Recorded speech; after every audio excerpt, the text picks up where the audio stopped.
Bail reform in New York State, which eliminates cash bail for most but not all misdemeanor and nonviolent felony offenses, is only 6 weeks old, and it continues to stir a fiery debate. 3 times over the legal limit, rear-ended my son. Critics point to people like grieving father Victor Maldonado. During a Nassau County legislative hearing Thursday, he talked about his 27-year-old son, killed by a drunk driver with a dozen prior DUI offenses on his record.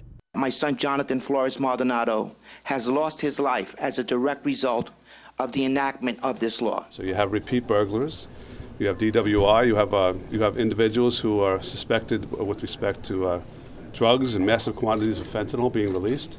So it is a terrible law that needs to be reworked and revised. But bail reform advocates say this is a false narrative. We know that bail is simply to make sure that people return to court. New York City public advocate Jamani Williams held a community listening session on bail reform Thursday night in Long Island City, Queens. Bail reform was not meant to eliminate all crime.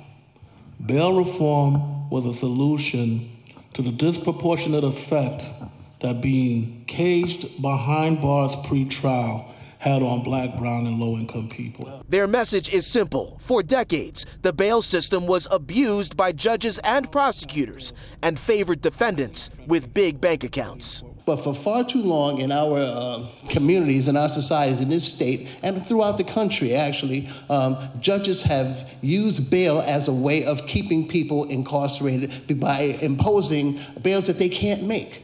That's unconstitutional. And what we've seen is statistically, psychologically, people sometimes connect people coming in from jail with guilty as opposed to people coming in with their family. And we see that statistically in the cases as they're resolved.